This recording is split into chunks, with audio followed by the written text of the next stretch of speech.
قربانی کا جانور محترم ہے یا نہیں؟ کیوں؟ اس لیے جو اللہ کی راہ میں کاٹا جا رہا ہے، قربانی کی راہ میں کاٹا جاتا ہے۔ یہ قربانی کا راستہ ہے اتنا معتبر۔ قربانی کون سی؟ حق کے لیے۔ قربانی کون سی؟ نظریے کے لیے قربانی، ایمان کے لیے قربانی۔ وہ قربانی جو اس وقت سے چلی آ رہی ہے، اصحاب کہف نے وہ قربانی دی، اپنا وطن چھوڑا، گھر بار چھوڑا، جائیداد چھوڑی، زمین چھوڑی، پراپرٹی چھوڑی، مال و دولت چھوڑا، سب کچھ چھوڑا، دنیا کے عیش و عشرت و آرام کو چھوڑا، اپنے آپ کو ایک غار میں لے جا کے پھینک دیا اور اللہ کے حوالے کر دیا۔ اور اپنے رب سے انہوں نے صرف دو چیزیں مانگی، اور یہی دو چیزیں جو ہیں وہ قیامت تک ہمیں چاہیے۔ بس اس ملک کو بھی یہی دو چیزیں چاہیے۔ اب اس میں سے ہم نے کتنا حاصل کر لیا، کتنا ہمیں مل گیا اور کتنا ہم نے لاسٹ کر دیا، یہ ہمیں غور کرنا ہے۔ سارا کچھ سفر انہی دو باتوں میں ہے۔ انہوں نے کہا، اللہ تعالیٰ فرماتا ہے، اذ اول فتیۃ الی الکہف فقالوا ربنا آتنا من لدنک رحمہ۔ جب وہ فرمایا، یاد کرو جب وہ یعنی اصحاب کہف وہ ایک غار میں پناہ گزی ہوئے، انہوں نے غار کی پناہ لی۔ آوا کہتے ہیں، آوا یاوی پناہ لینے کو، ماوا اسی سے بنا ہے، لفظ ماوا ہم کہتے ہیں نا ملجا و ماوا، کہ اللہ کے رسول صلی اللہ علیہ وسلم ہمارے لیے ملجا و ماوا ہیں۔ تو یہ ماوا مانے پناہ گاہ، جہاں پناہ لی جائے، اس طرح ملجا کے معنی بھی قریب قریب یہی ہے۔ تو اذ اول فتیۃ الی الکہف، جب وہ غار کی طرف پناہ لینے گئے، فقالوا ربنا آتنا من لدنک رحمہ، تو انہوں نے کہا، اے ہمارے رب، ہمیں اپنی جناب سے تو رحمت عطا فرما، ہم پر مہربانی فرما، ہمیں تیری رحمت چاہیے، ہمیں تیری تائید چاہیے، تیری حمایت چاہیے، تیری مہربانی کا سوال ہے۔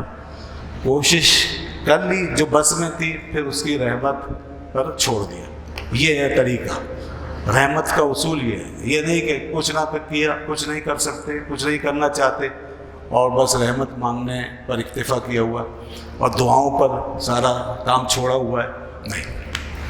تو اس لیے انہوں نے اپنے قدم اٹھا دیے اور کہا، یا اللہ اب تیری رحمت چاہیے۔ اور آگے اب یہ قدم جو اٹھائے ہیں، جو کوشش کی ہے، یہ قدم صحیح سمت میں ہمیشہ اٹھتے رہیں اور آگے تک کا سارا معاملہ صحیح اور درست قرار پائے، یہ بھی ضروری ہے۔ اس لیے آگے والے حصے کے لیے وہ کہہ رہے ہیں، وَهَيِّئْ لَنَا مِنْ أَمْرِنَا رَشَدًا، اور اے ہمارے رب، تو ہمیں اب ہمارے اس معاملے میں رشد یعنی ہدایت اور درستگی مہیا فرما دے، ہمیں درستگی مہیا کر دے، ہمیں رشد مہیا کر دے کہ ہمارا قدم جو اٹھا ہے بس یہ اب صحیح ہی اٹھے، غلط نہ اٹھے، اور جس چیز کا قصد کیا ہے، جو مقصد باندھا ہے، اسی مقصد کی طرف گامزن رہے، ایسا نہ ہو کہ اس سے ہم ہٹ جائیں۔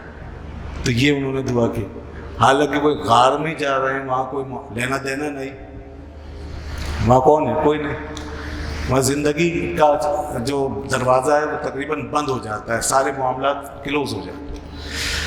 غار میں تو پھر اکیلے بیٹھنا ہے۔ اب وہاں پر بھی ضرورت ہے رشد پر، ہدایت پہ گامزن رہنے کی۔ کہیں ایسا نہ ہو کہ ہمارے دل میں وسوسے آ جائیں، کہیں ایسا نہ ہو کہ ہم سوچیں کہ یہ کیا ہو گیا، کہیں ایسا نہ ہو کہ ہم پچھتانے لگ جائیں، کہیں ایسا نہ ہو کہ ہمیں پھر اپنا گھر یاد آنے لگ جائے، وغیرہ وغیرہ، یہ سب چیزیں۔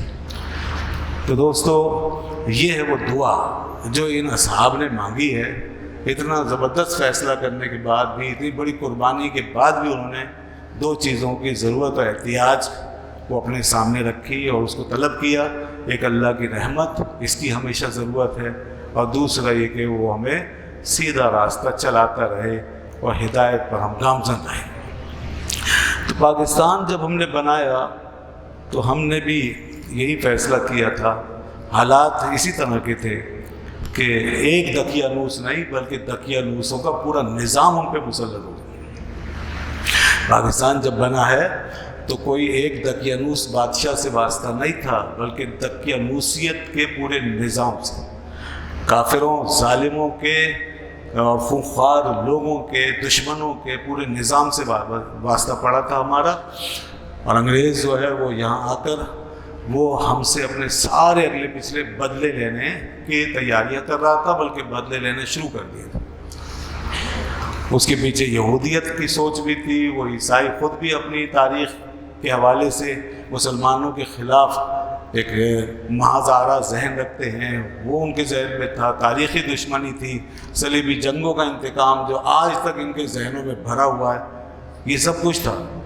اور اسی نقطہ نظر سے انہوں نے دنیا پہ قبضہ کیا تھا، اور جہاں بھی انہوں قابض ہوئے تھے یہ، تو وہاں مسلمانوں کے مفادات کو، ان کے مقاصد کو پورا نقصان پہنچایا۔ یہاں بھی یہی ہوا، اور نام تو دیا تھا اسے ایک بزنس کا، کاروبار کا، اور ایک سیاسی حکومت کا، کہ ہم تمہاری بہبود اور فلاح کے لیے یہاں پر آئے ہیں، اور یہاں کے لوگوں کی ہم معیار زندگی کو بدل دیں گے، اور یہاں تعلیم عام ہوگی اور جدید دور کا آغاز ہوگا۔ یہ سب نعرے آج بھی لگتے ہیں، مگر حقیقت میں مسلمانوں کو انہوں نے ان کی تاریخ سے کاٹ دیا۔ جس وقت یہ فیصلہ کیا گیا کہ اب سرکاری زبان انگریزی ہوگی، جس وقت یہ فیصلہ کیا گیا کہ اب دین اسلام جو ہے وہ یہاں ہماری بنیادوں میں نہیں رہے گا اور سارا کام سیکولر بنیادوں پر ہوگا، جس وقت یہ فیصلہ کیا گیا کہ مسلمانوں کو دوسرے درجے کی قوم سمجھا جائے گا اور ہندو کو اس کے اوپر برتری دی جائے گی، دوسرے مذاہب کو، دوسری قوموں کو ہمیشہ برتری و فوقیت دی جائے گی، یہ سب رہتے ہیں۔ اور جس وقت یہ طے کیا گیا کہ مسلمانوں کے اندر سے روح محمد کو یہاں سے کھینچ کے نکال کے باہر کیا جائے گا، اور ان کا تعلق اپنے دین سے، مذہب سے آہستہ آہستہ کمزور کر دیا جائے گا۔ اسی لیے گستاخیاں ہوتی تھیں، اسی لیے کتابیں لکھی جاتی تھیں، بے ادبی عام ہو گئی تھی، ایسی ایسی کتابیں لکھوائی گئی ہیں۔ ایک طرف بات ہوتی جمہوریت کی، انسانیت کی، اور دوسری طرف حضرت محمد مصطفیٰ صلی اللہ علیہ وسلم کی شان کے خلاف گستاخانہ کتابیں لکھوائی جاتی ہیں، اور ہمارے اندر سے بھی کچھ لوگوں کو نکال کر کے اس کام پہ لگایا جاتا تھا۔ یہ ہوتا تھا یہاں پر، مختلف قسم کے فتنے اور فرقے جو ہے وہ پیدا کیے گئے، اور ایسے عقائد متعارف کرائے گئے جن کا پہلے تصور بھی نہیں تھا۔ آپ بر صغیر کے اس خاص دور کی تاریخ اٹھا کے دیکھیں، اور اس کے اندر اٹھنے والی بحثیں، ابحاث، ڈیبیٹس، ان کا مطالعہ کریں، اور اس سے ذرا پیچھے جائیں جب انگریز نہیں تھا، اس زمانے کی ڈیبیٹس دیکھیں، بالکل مختلف۔ ساری ڈیبیٹس کا جو فوکل پوائنٹ تھا وہ صرف ایک ہی ذات کو بنایا گیا تھا، فوکل پوائنٹ، سینٹرل پوائنٹ صرف ایک ذات کو بنایا گیا، اور ڈیبیٹیبل صرف ایک ہی ہستی کو قرار دیا گیا، وہ رسول اللہ صلی اللہ علیہ وسلم کی ذات ہے۔ اس سے پہلے مسلمان کبھی رسول اللہ صلی اللہ علیہ وسلم کی ذات کے بارے میں ڈیبیٹ نہیں کرتے تھے۔ انڈیبیٹیبل، انڈاؤٹیبل، انڈیبیٹیبل، انچیلنجیبل، اس حیثیت سے مانا تھا ہم نے۔ انہوں نے کیا کیا، اس سب سے بڑی ذات کو، سب سے بڑی ہستی کو، ہمارے اس مرکز کو ڈیبیٹیبل بنا دیا۔ اب یہ بحث ہونے لگی، اب موضوعات آپ جانتے ہیں آج تک وہ ہمارے درمیان یہ بحثیں ہوتی رہتی ہیں۔ تو یہ انگریزوں کے دور میں یہ ماحول بنا یہاں پر۔ پھر ایک اور کام انہوں نے ہماری پشت میں، ہماری پیٹھ میں بہت بڑا چھرا گھونپا، قادیانیت کا یہاں گندا غلیظ پودا لگا کر، قادیانیت کی غلیظ فصل انگریزوں نے اپنے ہاتھ سے لگائی ہے، اور خود قادیانیوں نے اس بات کا اعتراف اپنی کتابوں میں کیا ہے کہ ہمیں انگریزوں نے، انگریز سرکار نے کاشت کیا ہے اس سرزمین پر، یہ ان کے ہاتھ سے ہوا۔ یہاں پر یہ بھی رسول اللہ صلی اللہ علیہ وسلم کی دشمنی میں کیا گیا کہ آپ کے مقابلے میں یہ جھوٹا دجال نبی بنا کر ہمارے درمیان مسلط کر دیا گیا۔ یہ سب ہو رہا تھا۔ اسکولوں کالجوں کے طلباء جن کو ماحول نہیں ملا ہوتا تھا، وہ بیچارے اس جدید لہر کا شکار ہو جاتے تھے اور بگڑ جاتے تھے۔ بعض بہت جینیس بچے ہوتے ہیں، اس زمانے میں بہت سے جینیس لوگ تھے، ان میں سے ایک بڑا جینیس نام مولانا عبد الماجد علی آبادی کا ہے۔ اسکول اور کالج کی لائف کا زمانہ تھا، اور ان پر ان کتابوں کا اثر ہو گیا جو انگریز یہاں لے کر آئے تھے۔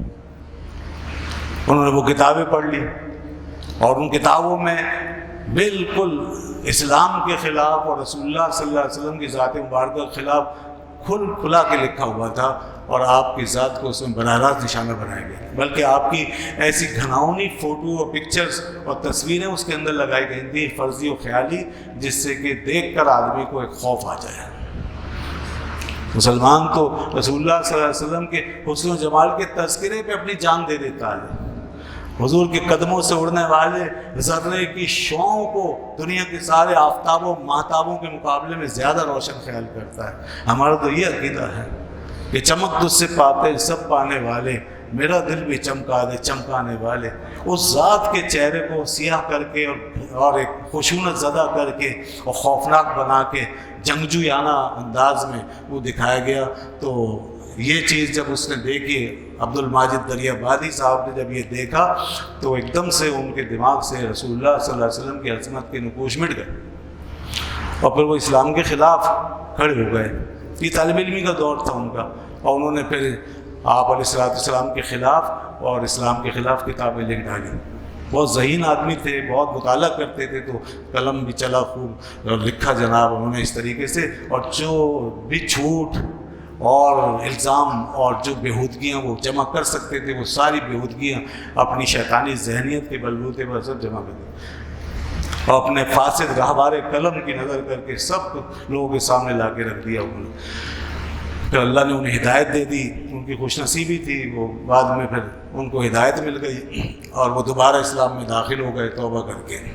علامہ اقبال کی کوششوں کا اس میں کافی دخل ہے، تو انہوں نے ان کو گائیڈ کیا اور سمجھایا، تو انہوں نے کتابیں بتائیں تو انہوں نے پڑھا بھی، اور پھر اس کے بعد دوبارہ وہ اسلام میں داخل ہوئے اور اپنی سابقہ ساری کتابوں سے اعلانیہ معافی مانگی، اور لوگوں سے یہ اپیل کی کہ میری ساری کتابیں اب میرے نزدیک مردود ہیں، باطل ہیں، مسترد ہیں، میں ان سے رجوع کر چکا ہوں، آپ میں سے جس کے پاس میری کتاب اور میری تحریر ہے اس کو وہ آگ کی نظر کر دے، اس کو جلا دے، اس کو ختم کر دے، میرا ان سے کوئی تعلق نہیں۔ یہ انہوں نے اعلان کیا۔ بعد میں پھر انہوں نے تفسیر قرآن لکھی اور دین اسلام پر کافی اچھی کتابیں بھی لکھی۔